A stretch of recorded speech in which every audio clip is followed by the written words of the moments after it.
Olá, muito bem-vindos ao Pode Tudo, o podcast do projeto Caminhos de Barro da Universidade Estadual do Norte Fluminense. Esse espaço é para você, extensionista, é para você, aluno, é para você, esportista. É um espaço aberto que nós vamos trazer vários assuntos, inclusive o seu assunto predileto, né? Que através das nossas redes sociais, né, podemos fazer esse trabalho. E hoje, ninguém mais, ninguém menos do que o professor Marcelo, o nosso Star Traveler, o nosso viajante das estrelas. Professor Marcelo, por favor, então, se apresente. Primeiro eu queria agradecer o convite, eu desejo sucesso, tenho certeza que vai ser um sucesso e o projeto que você coordena aqui, o Caminhos de Barro, realmente é fantástico, né? Parabéns. Muito obrigado, senhor. Então, para mim é um prazer. Professor, fazer uma pergunta, né? Eu sei que você tem um fã-clube bem bacana, né? Mas tem a galera nova aí que vai tomar contato com você hoje. Gostaria que você falasse aqui a respeito da sua vida profissional e como que você chegou, é um sonho de criança, né? Como é que despertou esse interesse pelos astros? Porque eu tive uma oportunidade que meu pai era químico e minha mãe era professora. Eu falo era porque eles faleceram, né? Então fui criado sempre recebendo muito estímulo na área de ciência.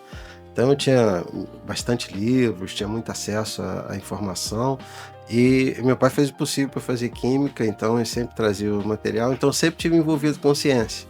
Mas o que sempre me atraía era a observação do céu. Então a gente tinha uma oportunidade, eu sou niteroense, eu nasci em Niterói, né? Então eu fui criado uma parte da vida em São Pedro Aldeia. Né? Os Papa Goiaba aí, ó, niteroense. Então, aí eu ia sempre para São Pedro Aldeia, e em São Pedro Aldeia a gente ainda tem essa casa, mas a gente não frequenta, mas a gente vivia lá, né, nessa casa, que é de frente para a lagoa. Então, a lua nascia em frente à nossa casa. Então, toda vez que surgia a lua cheia, lá em casa, meu pai, minha irmã, minha mãe, a gente parava as atividades todas para observar a lua nascendo cheia. Então, aí o céu, imagina, na época não tinha quase iluminação artificial, então à noite, quando não tinha lua, o céu era todo estrelado, e a gente ficava observando lá de fora o céu, então isso acabou me estimulando muito, essa área. Marcelo, você é físico ou é químico? Eu sou físico, meu pai Você não conseguia... Você é teimoso, seu pai queria que você fizesse química, né, Marcelo? Ele queria, me deu tudo. Você pode imaginar, tudo que você possa imaginar de química, assim, para criança, eu tinha. Eu tinha ácido sulfúrico em casa, tinha ácido clorídrico, eu fazia atividades que é perigoso, né, então, mas eu tinha em casa... Ainda bem que ele não seguiu a área de química, né, tá falando de produtos perigosíssimos aqui, né? Eu tinha para fazer vários, mas a gente usava para fazer experimentos, né, aqueles do sangue do diabo, que jogava na blusa, aí ficava vermelho, depois sumia. Meu Deus, que peste! Então eu fazia essas experiências todas, em toda feira de ciência, minha atividade era de química, mas pra você ver que para todo mundo, né, tem uma vocação, né, que a pessoa se sente, né, motivada a seguir. Então, para mim, apesar de todas as facilidades que eu teria seguindo química, né, meu pai até conseguiu emprego para mim, para eu seguir, tudo, mas eu não quis, eu fiz física, foi o que realmente me tocou, né? Bom, mas vocês estão vendo aqui que apesar do pai, né, tinha natureza que chamava todo dia lá, né, para ele olhar as estrelas, para ele olhar a lua, né? Então tinha o papai do céu lá falando aqui, olha, vamos prestar atenção aqui na aula, né? E parece que ele prestou bastante, né? Marcelo, então vamos a esse assunto do momento agora, né? Nós tivemos lá os Estados Unidos mandando novamente uma espaçonave para dar uma volta na Lua, né? Um pouco diferente, não desceram, etc e tal. E começa a surgir os assuntos e surge um artigo seu em uma revista muito importante, né? Que reduz a viagem, né? Uma proposta de redução de viagem a Marte. Fale um pouco sobre esse assunto. Então, o que aconteceu, na verdade, para mim a repercussão... Para mim é uma grande surpresa, né? Porque agora eu tenho dados agora que eu nunca imaginei na vida que eu tivesse um artigo com essa repercussão. O que ocorreu foi que em 2015 eu estava estudando asteroides. Então a gente tem uma página na internet da NASA lá que vocês podem olhar, e nessa página tem a listagem dos asteroides que tem alguma possibilidade de passar próximo da Terra. E eu comecei a analisar esses asteroides que tem alguma possibilidade de passar perto da Terra. E por acaso, analisando esses asteroides, tem uma posição em 2020, que é o que eu estava tentando analisar, em 2020. Eu vi um asteroide que passava perto da Terra e depois passava perto de Marte. Aí eu imaginei, então por que a gente não pode usar essa trajetória? Porque ele levava 30 e poucos dias para fazer essa viagem. Né? Aí eu imaginei, por que a gente não pode usar essa trajetória como referência para fazer uma viagem para Marte? Você aproveitou a trajetória do asteroide como uma referência. Como referência, mediu o tempo que ele levava, ele Isso. passava por Marte. Olha só que bacana, né? Simplesmente por observação, né, gente? Tanta coisa, né? Então, foi uma coincidência, porque eu não estava procurando isso, eu estava analisando trajetória só para analisar a trajetória desses asteroides que tinham alguma chance de passar perto da Terra. Eu vi essa trajetória. E aí eu não consegui, na época, fazer projeções futuras. Porque o meu objetivo era esse, era usar aquilo como referência para eu imaginar uma viagem, porque uma nave já não é aquela trajetória do asteroide que ele vai seguir, exatamente, porque a velocidade era muito alta, né? Então, e ela tem que sair da Terra, tem que chegar, tem que determinar qual a trajetória que ele vai seguir até Marte. Então, para mim, na época, eu consegui analisar a trajetória, eu consegui fazer manual, alguns cálculos e analisar, mas eu não consegui fazer projeções futuras. Eu não tinha também as ferramentas que eu precisava para me auxiliar isso na época. Só que eu não esqueci isso. Isso foi 2015? 2015. Uma projeção para 2020. Certo. O asteroide ia passar 2020. Ele levava 5 anos para fazer esse trajeto? Não, é porque coincidiu de que ele ia passar, vem dizendo assim, quando que vai passar perto da Terra? Esse asteroide vai passar em 2020, esse asteroide vai passar em 2017, e esse passaria perto da Terra em 2020.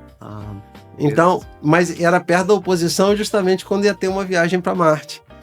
Então eu cheguei, tem umas coisas que eu não falei, né, mas eu posso falar que, na verdade, eu cheguei a ver esses dados para uma pessoa da NASA, que tinha uma pessoa que estava comigo, que conhece as pessoas da NASA, é uma pessoa famosa, inclusive. Aí ela compartilhou com algumas pessoas da NASA, mas só que eu não fiz projeção, então, na verdade, era só uma curiosidade naquele momento, né? Porque você na verdade, eu não criei ferramentas novas. Eu usei uma nova metodologia. Uma nova metodologia. Foi isso, né? Então, aí eu guardei isso, ia tentando, de vez em quando, ia tentando. Né? E quando chegou o ano passado, eu decidi me dedicar. Eu falei, não, agora acho que está no momento, eu já tenho mais conhecimento da área, eu vou tentar, e tem um recurso, mas a gente tem acesso a softwares, né, e pode ter auxílio da inteligência artificial. Então, eu usei esse momento, eu falei, vou me dedicar a isso. E foi um tempo longo, porque era uma coisa nova, diferente, porque o que acontece? Existe um tipo de trajetória já que se calcula, que já existe, é tradicional, que tenta minimizar o gasto de energia, quanto você vai gastar, reduzir o gasto de combustível para você fazer a viagem. Sim. Aí isso leva mais ou menos 7 meses para chegar, pode chegar 6, 7 ou mais, dependendo das posições relativas da Terra e Marte. Então, isso já é usado. Essa é a ferramenta tradicional que se usa, trajetória de Raman, transferência de Raman, que eles chamam, né? Então, mas para mim, eu estava tentando um caminho diferente. Então tem um tipo de solução, que é a solução de Lambert, que é assim, você pega a posição que a Terra está e pega a posição de Marte quando você quer que chegue em Marte. Certo. E aí você tenta achar essas trajetórias. E o que eu fiz? Eu peguei os dados do asteroide, da trajetória desse asteroide, da órbita desse asteroide, no plano orbital do asteroide, vi a inclinação desse plano orbital e vi algumas características associadas aí ao caminho, a velocidade dele, o caminho, e eu impus essas condições. Então eu limitei a busca. Então, enquanto todo mundo usava as mesmas ferramentas, buscando todas as soluções, eu usei essa trajetória como referência, né, para limitar a busca. Beleza. Aí me ajudou a achar mais rápido uma solução. Porque as trajetórias, claro que elas estão lá, né? É no espaço, então você só precisa determinar esses caminhos. Aí eu fui fazendo simulações, aí meu trabalho foi ficar fazendo simulações e ver se era possível. Então, só dá para viajar para Marte a cada 26 meses, aproximadamente, cada 2 anos. Por isso que só tem viagem a cada 2 anos para Marte. Por quê? Qual o limitante disso? Então, a cada 26 meses, a Terra está mais perto do Sol do que Marte. E ela gira mais rápido. Então, Aqui está Marte e está a Terra. Então, enquanto a Terra leva 365 dias, Marte leva 687. Certo. Então a Terra se afasta de Marte e depois ela se aproxima de novo. E eles estão alinhados a cada 26 meses, chama oposição. Então só tem viagem quando eles estão mais próximos, que é a oposição. Mas aí tem um outro fator limitante. Por que não é fácil, assim como eu estou dizendo, né? Foi um pouquinho... Eu estou simplificando a ideia, né? Mas foi um pouquinho mais longo, porque na verdade... Em 2020, quando a asteroide passou, a posição relativa de Marte e da Terra nesse momento da oposição era 1. As órbitas são elípticas. Então, quando coincide de novo, você está em oposição, Marte pode estar mais distante, a Terra pode estar mais próxima, só essa distância aumenta, diminui.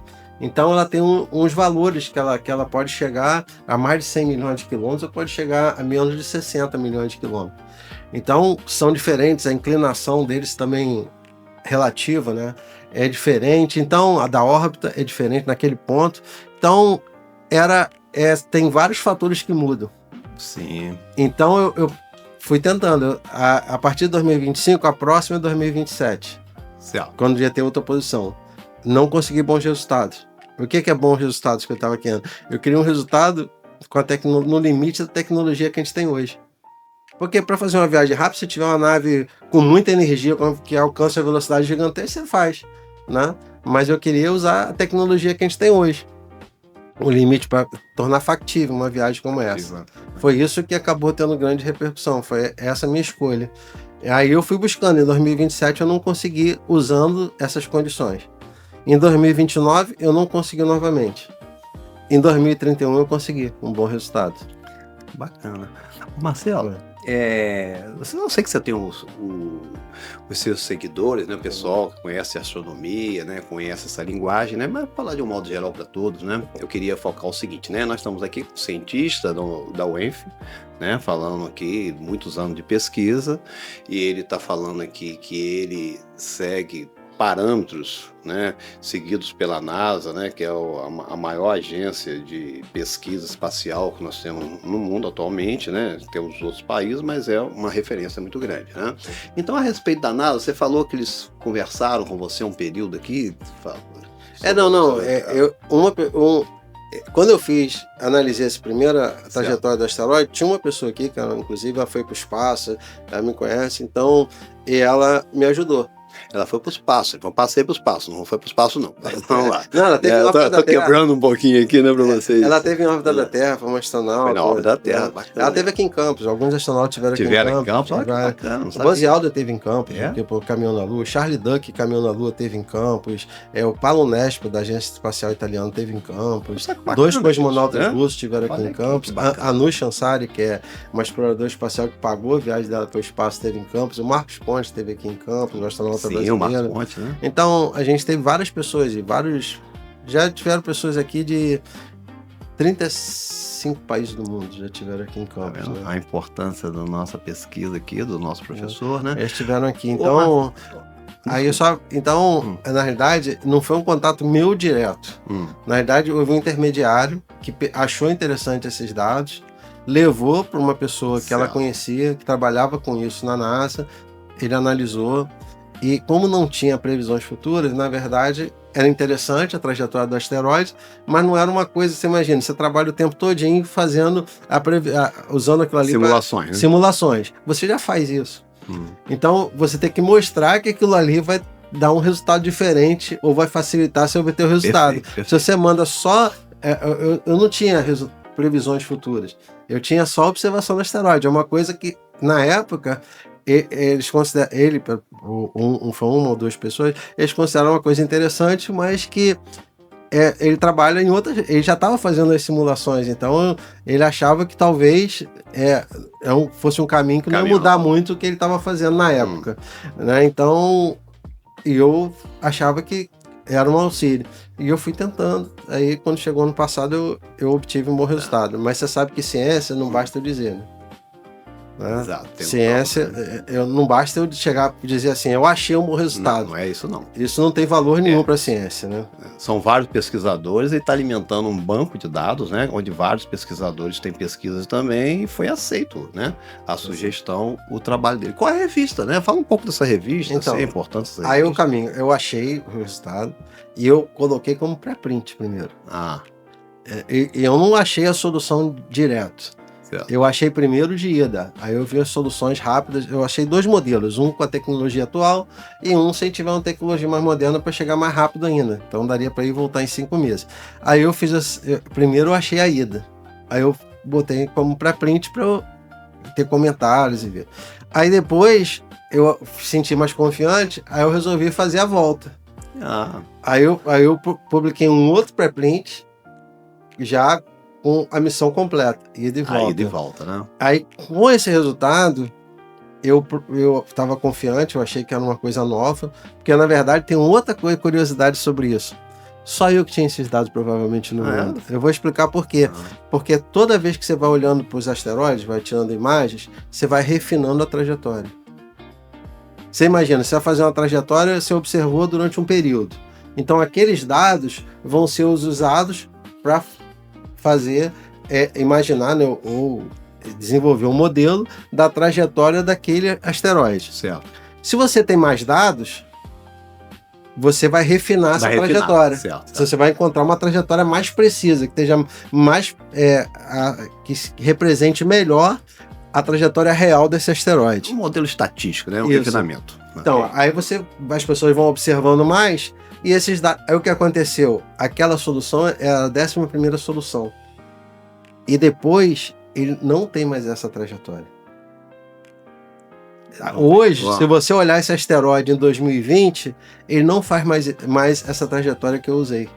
Certo. Então, se eu não tivesse guardado aqueles dados, eu provavelmente não ia achar mais essa informação. Certo. Ele não faz sempre o mesmo percurso. Não, ele faz, em 2020, ele fez uma trajetória. Certo. Só que com os dados que a gente tinha na época, a simulação da trajetória dava que ele passaria perto da Terra e depois perto de Marte. Sim. Mas eu fiz isso em 2015. Nos anos subsequentes, eles foram observando mais o asteroide.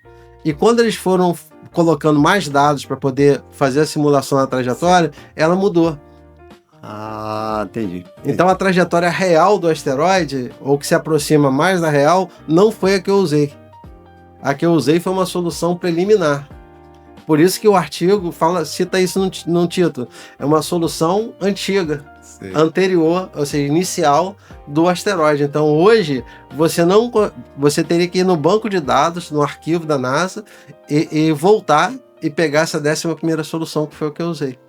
Então, só eu, na verdade, ninguém, se você não observasse na época, ninguém ia tentar voltar para poder procurar, ainda mais que tem 500 mil, 600 mil asteroides passando perto da Terra, deve ter mais de 1.000 ou 2.000 com a órbita, eu não sei quantos milhares tem nessa condição. Perto da Terra que eu passo, é distante, mas que tem uma possibilidade pequenininha. Então, só eu tinha esses dados. Então, eu estava tentando com dados que só eu tinha, que eu tinha quase confiança que mais ninguém estava fazendo isso. Aí eu me senti confiante para tentar uma publicação. Pessoal, que bacana, né? Você botar essa pesquisa para o mundo todo, né? E as pessoas admirarem, entenderem, ver a veracidade desse trabalho, a seriedade desse trabalho no banco de dados da NASA, né? Que está mandando os foguetes. Em consequência também, as empresas particulares que trabalham também usam esses dados, né? Ele falou uma coisa muito importante, né? O uso da inteligência artificial. Ok? Isso facilita muito os trabalhos, né, Marcelo? Então, pessoal, ficar fazendo um bonequinho com inteligência artificial, não tem muita coisa bacana, né? É uma evolução. Para você evoluir, você precisa minimizar tempo, né? São tempos que provavelmente você levaria anos, hoje você consegue, em horas, né, resolver algumas simulações. O meu foi mais lento porque eu tinha tinha que não existia. Não existia. O que estava falando não existia. Tinha que montar. Você montou hoje um banco de dados que tem já hoje. Né? Mas aí eu posso dizer especificamente no que eu usei, porque eu acho que é importante que vai seguir de referência. Ela fez para mim, me ajudou a fazer a programação em Python para fazer a simulação. Essa que é o cerne da simulação. Né? Mas já tem softwares que fazem isso. Só que vários desses softwares que fazem mais preciso são das agências espaciais. Sim, Não é? sim. Eles têm ferramentas poderosíssimas para fazer simulações, sei lá, milhões, bilhões de simulações em pouquíssimo tempo, né? E eu não tenho essas ferramentas, não sou na agência espacial, né? Então eu tive que otimizar como obter esses resultados. E essa otimização eu consegui o auxílio, me auxiliou a refinar a programação em Python, a inteligência artificial. Né? Muito bacana isso. Então é uma ferramenta, mas isso não é diferente, é o que eu acho que as pessoas não entendem, é o seguinte, isso não é diferente do que a gente já fazia há alguns anos. Você da área de civil sabe disso, né? Sei. Que vocês usam, ninguém faz mais cálculo na mão. Não, exatamente. Pegar régua de cal, essas coisas todas. Você faz tudo já usando software. Eu usava um software de computação algébrica que resolvia tudo para mim. Tem o Matemática, tem o MATLAB, tem o Maple, que tinha pacote de cosmologia que eu usava, vocês devem ter os pacotes também de engenharia civil. Então a gente já usava softwares, né? Assim que começaram a ter, todo mundo passou a usar para te auxiliar. A inteligência artificial, na verdade, para a gente da ciência, ela está simplesmente ajudando a direcionar a gente mais rapidamente para a gente usar a ferramenta correta. Mas a gente já usava ferramentas. Ninguém calcula. Você acha que alguém calcula a órbita na mão? Ninguém faz mais isso na trajetória. Só um cúmulo de conhecimento, né, que nós temos hoje. Tem várias variáveis, né? A da trajetória, a gravidade, interferência de outros planetas. Pois é, né? Então. Ninguém faz isso hoje na mão. Já fizeram um dia. Já foi feito, né? Então, guardamos, temos essa memória hoje que nós temos a resposta. E esse é um avanço tecnológico que a gente tem. Então a gente deve usar essas ferramentas para nos auxiliar. E aí, por que eu escolhi essa revista? Eu falei assim, eu fiquei confiante. Eu falei Você não falou o nome da revista ainda, não? É Acta Astronáutica o nome dela. É da Associação Internacional de Astronáutica. Ou seja, é a revista mais importante da minha área no mundo. Né? Aí, como eu fiquei confiante e achei que era algo novo, eu falei, então vou mandar para melhor, para ser avaliado. Porque na ciência não adianta eu dizer só, eu falar, eu achei um bom resultado, todo mundo falar, mas quem mais verificou o que você fez? Sim. Então a gente precisa de ter que pares analisem, tornar público o resultado, para que todo mundo possa analisar e verificar se realmente o seu resultado é novo, se traz alguma inovação para poder ser publicado, tem que ser algo novo. E eu achei que era algo que tinha relevância na área. Né? Aí eu enviei para a Acta Astronáutica. E o processo não é direto, né? Você sabe como é. Você envia, aí vai para duas pessoas que são especialistas na área e eles levam 1 mês, 2 meses para dar o primeiro parecer, depois aí você tem que revisar. Mas o que me deixou confiante foi, desde o primeiro pedido de revisão, não houve questionamento sobre a técnica nem os resultados. O questionamento foi a forma que eu estava escrevendo o artigo. Sei. Então, na verdade, eu tive que refinar a escrita do artigo. A apresentação, né? A apresentação dele. Né? Então, aí quando eles falaram, quando as críticas foram voltadas à forma, não ao conteúdo, aí eu senti que, mesmo assim, foram 6 meses, né? Para a publicação. Nós temos um grande público aqui de pesquisadores, sabe como é importante, é difícil, né, você publicar em uma revista, né, de impacto, quanto mais numa revista, né, e em uma época tão interessante da volta à corrida espacial. Então não é qualquer artigo que entra ali, né? Então muito bacana o artigo. Agora, quanto tempo realmente reduz essa viagem? Então, hoje, o que tem diferente nessa proposta que eu fiz? É o seguinte, você consegue, usando outros mecanismos, você consegue talvez também viagens, mas dentro da condição que eu fiz, é bem interessante, porque assim, o problema que a gente tinha, você imagina, Marte está aqui perto da Terra, você não pode sair na hora que eles estão alinhados. Certo. Você tem que esperar sair antes, para aproveitar a proximidade deles, porque você imagina, são 60 milhões, tem agora em 2027, acho que são mais de 100 milhões de quilômetros, no momento está mais próximo. Então não tem uma viagem que sai daqui em linha reta e vai para lá, você tem que sair antes e vai viajando para ele. Aí você leva, por exemplo, no sistema tradicional, leva 7 meses.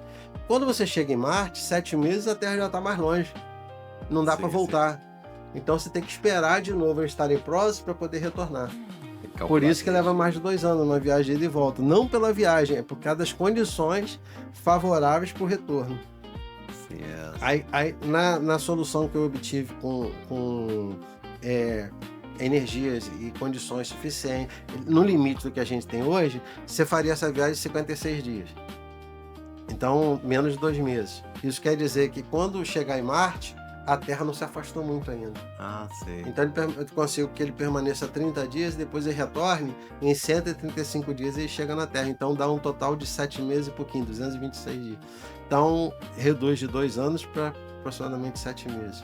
Né? E tem uma mais energética, que aí você precisa de uma tecnologia muito maior que leva 5 meses. É claro que eu não sou engenheiro, né? Aeroespacial. Então a minha parte é teórica. Então, eu fiz a simulação da órbita a partir do momento que ele está saindo da Terra e chegando em Marte. Eu não fiz a missão completa do sentido, o foguete saindo da Terra, chegando a essa velocidade e pousando em Marte, porque aí ele vai chegar com a velocidade que tem que frear na atmosfera. Então, no artigo eu coloquei algumas possibilidades, mas não foi a ênfase do artigo. A minha ênfase foi simplesmente analisar a trajetória. Teoricamente, né? Certo. Claro que eu estudei e vi que hoje em dia eu tenho mais confiança em dizer que há limites tecnológicos que permitem, por exemplo, que a de 7 meses seja feito com a tecnologia que tem hoje. Claro que é problemas logísticos, os astronautas têm que levar comida, levar um monte de coisa, tem problemas logísticos, mas isso depende, é uma questão política de investimento de dinheiro para poder fazer a viagem. Mas, e para minha surpresa, teve uma repercussão mundial que eu nunca esperei na minha vida, porque tem um índice que se chama Altmetric, que é Alternative Metric. É uma métrica que não é do impacto científico, porque o impacto científico de um artigo só é medido pelas citações, né? Então você vê quantas pessoas vão citar seu artigo, e isso não é imediato. Isso aqui leva... Sim, quantas pessoas que vão acessar aqueles dados, né? O impacto científico é uma das medições do impacto científico, não é só os downloads que tem das páginas, é as pessoas citarem seu artigo, certo. Né? Então essas citações aparecem lá, seu artigo foi citado. Tivemos bastante citações aí, professor? Não, é isso que eu estou falando, as citações demoram, porque... Imagina, meu artigo levou 6 meses, ele foi publicado em abril. Então, foi publicado agora em abril, dia 8 de abril que foi aceita a publicação, e foi publicado no dia 11 de abril, é recente. Né? Então, as citações só vão sair daqui a 1 ano, daqui a 2 anos, mais para o futuro, que a gente vai ter pessoas que podem achar interessante citar o artigo. Até essas pessoas vão demorar para publicar esse artigo. Vai ter que ser aceito o artigo. Vai ter que ser aceito, então leva ano até. 1 ano, 2 anos, às vezes, para um artigo ser publicado. Isso aí é o impacto que se mede com o tempo, impacto científico. Mas existe um novo impacto agora, que é medição imediata, que é o Altmetric, que é uma métrica que ela diz a repercussão do artigo, que é o que a gente quer, né? Que mais gente leia, tenha acesso. Então, essa é a repercussão do artigo. E nessa repercussão internacional do artigo, que é público, está lá, todo mundo pode consultar no artigo, em todos os artigos publicados na revista que eu mandei, a Acta Astronáutica, ele é o 3º maior em repercussão. Em toda a história da revista.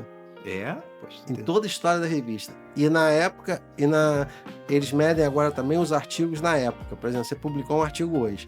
Em vez de ele comparar o impacto do seu artigo com o artigo que foi publicado há 1 ano, ele pega os artigos que foram publicados na mesma época.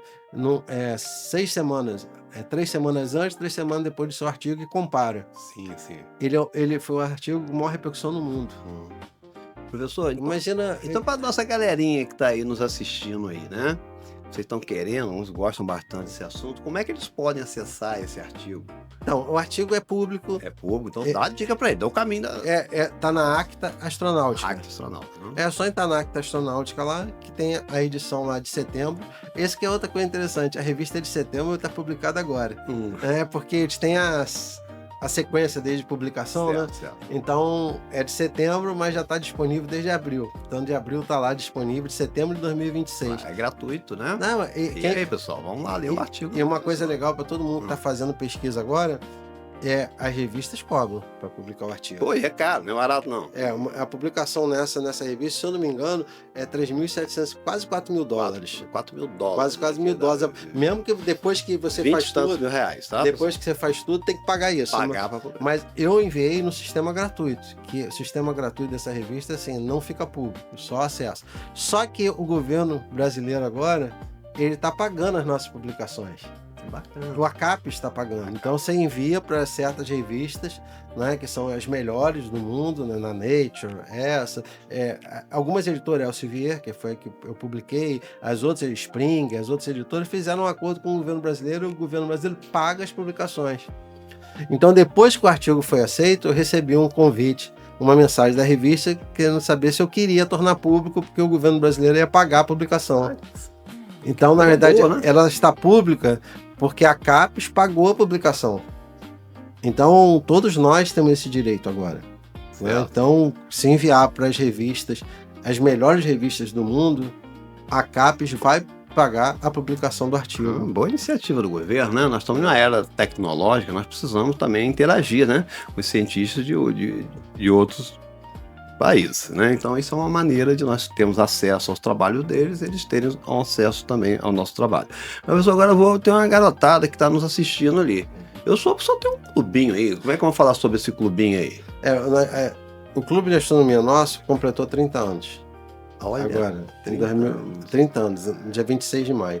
E a primeira reunião foi aqui na UENF. O clube nasceu na UENF. Né? Ele nasceu na UENF em 26 de maio de 1996. Certo. Quando ele começou, a gente nunca imaginou que ele fosse tornar um dos maiores clubes do mundo, com a repercussão que a gente tem hoje. Mas é um clube de voluntários.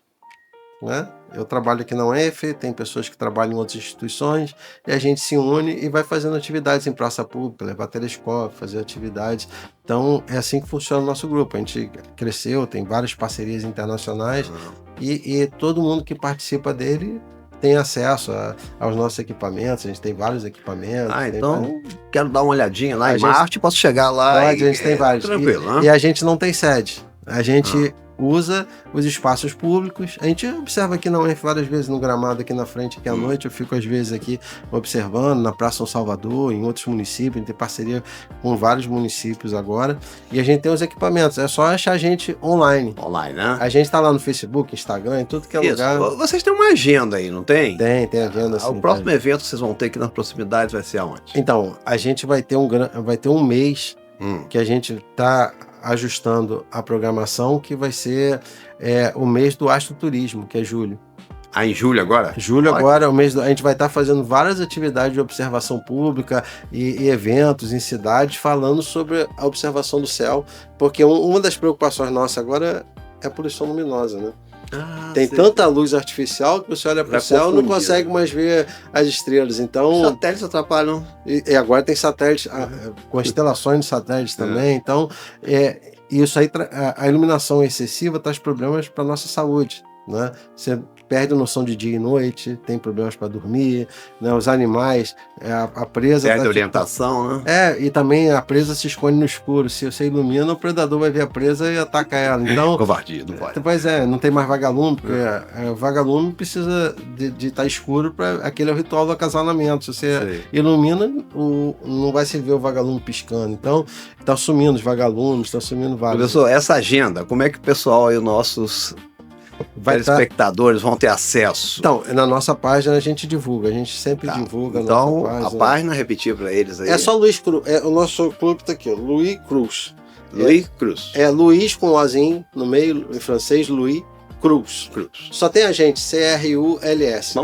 Vamos colocar na página ali, né? A divulgação na página do Caminhos de Barro, pessoal. Então vocês podem ter acesso, né? Através da nossa rede social aí, Instagram, Facebook e nossa página caminhosdebarro.com.br. Então, nós vamos abrir um espaço lá para divulgação do professor Marcelo, falar sobre os eventos, os próximos encontros. E eu gostaria de fazer aqui ao vivo, né, um apelo ao professor Marcelo, porque tinha umas crianças que eu falei que ele estaria aqui hoje conosco, e elas falaram: professor, e nós vamos poder olhar lá no microscópio? Será, professor? Podemos tirar um dia agora? Não, a gente... Para poder vir aqui na UENF ou trazer as crianças? Então, a gente tem duas observações possíveis. A gente tem a observação do Sol segura. A gente tem um telescópio para observar o Sol, porque a gente não pode olhar olho no Sol, né? Certo. Queima nosso olho. Se apontar um binóculo, vai ficar cego, porque vai queimar o olho. Vai queimar, então as crianças não podem nem brincar com binóculo, telescópio durante o dia, porque se elas olharem para o Sol, vai ficar cego, vai queimar seu olho. A gente tem telescópios específicos para observar o Sol. Sim. E a gente tem vários telescópios para observar à noite. Nós conseguimos ver Marte? Marte agora não está visível no início da noite. 6 de julho, né? A partir de julho a gente vai ter, por exemplo, Saturno, vai estar mais... Saturno já está visível na madrugada, né? Esses planetas estão visíveis. Agora tem uma coisa bacana para quem quiser observar a partir de hoje, que já daqui a pouco já não vai poder observar, é o planeta Vênus e Júpiter, pertinho. Hoje à noite, quando você olha no céu, você vê 2 estrelas muito brilhantes, uma em cima da outra. A mais brilhante é Vênus e a outra é Júpiter. Aí, beleza, pessoal. Tá? Garotada, vocês me pediram aí, né? Tô conversando com o professor Marcelo aqui, nós vamos agendar um dia aqui na UENF, né? Pegar os passos aqui, que é um espaço bacana, né? Para poder fazer a observação. Ok, professor? Combinado. Dá para nós fazermos isso? Claro, está combinado. Ah, que bacana. Professor, então eu gostaria que o senhor encerrasse, né? E falasse algumas palavras aí para a galerinha aí, né? De quê? De alimentar os sonhos, alguma coisa nesse sentido, né? Porque hoje é muito romântico, as pessoas até perderam um pouco de romantismo, né? Olha pro céu, aquela estrela, daqui a pouco procura o satélite, passou, né? Fala alguma coisa pra galera aí. A gente vive de sonhos, né? É o que motiva a gente, é a gente imaginar um futuro melhor, né? Tentar, a gente olha para o céu na esperança de buscar uma nova forma de vida, é isso que o ser humano sempre fez, né? Para mostrar que não está sozinho aqui na Terra, né? No universo. Isso é uma das motivações para a gente estar explorando o universo agora, né? A gente está buscando uma nova morada e quem sabe vamos tirar um dia para falar sobre isso. Ele vai voltar aqui, nós vamos falar dessa vida fora do nosso planeta, das possibilidades, tá bom? Tá bom, então. Nós vamos discutir sobre isso. Essa é uma das coisas. Então, eu acho que é importante que as pessoas elas entendam que a ciência é a ferramenta mais poderosa que a gente tem. A gente tem, nesse momento, a gente está percebendo, né, alguns setores combatendo a ciência, né, criticando, mas elas fazem isso usando o celular, fazem isso usando as tecnologias que a gente construiu em poucos milênios de civilização, né, que é o que a gente tem acesso. A qualidade de vida melhorou para todos. Se você olha alguns anos, as pessoas viviam 40 anos. 40 anos, já eu vi uma matéria falando assim, um idoso de 40 anos, há um século atrás, né, já se falava isso. Então as pessoas agora já estão vivendo 70, 80, 90 anos. Então a qualidade de vida melhorou e tudo isso é consequência do avanço tecnológico e do conhecimento que a gente tem. Então a gente está numa academia, né? A UENF é uma universidade, é uma academia e aqui a base nossa é a ciência, não é? Porque aqui a gente está buscando contribuir, né, de alguma forma para que tenha novas informações, novos modelos para esse conhecimento já acumulado por esses milênios. É isso que a gente está fazendo. E é importante para os jovens saber que a gente precisa deles, né? Porque quem vai fazer isso no Brasil no futuro? São eles. E a gente precisa que eles percebam isso, né? Que aqui não importa o que ele pensa politicamente, o que ele quer, né? A gente aqui é aberto para discussão, né? Ninguém é inimigo de ninguém porque pensa diferente. Né? As pessoas têm direito, cada um tem direito à sua opinião, vai lá, vota em quem ele acha que ele deve votar, e isso não torna ele inimigo de ninguém. E na universidade, a ciência, ela não tem partido. Né? Ela tem simplesmente o seu caminho, né? A gente imaginar que tem que vacinar, que a vacina é o que a gente tem de mais poderoso que a gente desenvolveu para evitar que algumas doenças, né, se alastrem no nosso corpo. Isso. Então a gente tem que vacinar. Isso aí não tem a ver com ideologia, tem a ver com a gente preservar a nossa vida. Então a gente tem que, os jovens entender que se vier para a universidade, a gente vai aqui para discutir ciência, para ele poder contribuir para a ciência, né? Então eu espero que eles percebam que é um momento muito satisfatório, né? Você imagina, você também teve várias experiências como essa, o sucesso do que projeto que você desenvolve, é uma satisfação, né? Então, a mais do que a pessoa imaginar só em ter mais riqueza, né? Ela também tem um outro momento que é a satisfação de estar contribuindo, né? De alguma forma para esse conhecimento, né, que vai depois ser transmitido para outras gerações. Então, eu acho que os jovens também devem perceber isso, que é um momento também de alegria, né, de satisfação, né, quando você consegue um bom resultado, quando você consegue criar um modelo, esse modelo depois é reconhecido como um modelo que pode ser usado para o futuro, né? Então, é um caminho diferente, né, que as pessoas estão acostumadas a ver um jogador de futebol, né? Mas a ciência também pode trazer o mesmo satisfação, né?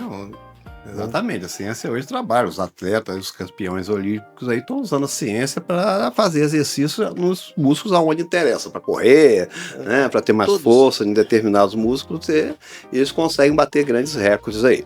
Mas, pessoal, presta atenção. Então, hoje nós estamos aqui abrindo o nosso Pode Tudo, que é um espaço para extensão da Universidade Estadual do Norte Fluminense, tá certo? Para onde os nossos pesquisadores, pessoas apaixonadas pelos que fazem, estão mostrando para vocês interagirem. Como o Marcelo falou, nós estamos aqui hoje. É para você, jovem, dar continuidade. Você que tem um sonho, você que se apaixona, tá? Você vem e faz a sua pesquisa, você se dedica, você tem essa oportunidade independente de governo. Você tem uma universidade pública, tá certo? Que você pode vir para cá para estudar, ter acesso aos professores, aos melhores equipamentos.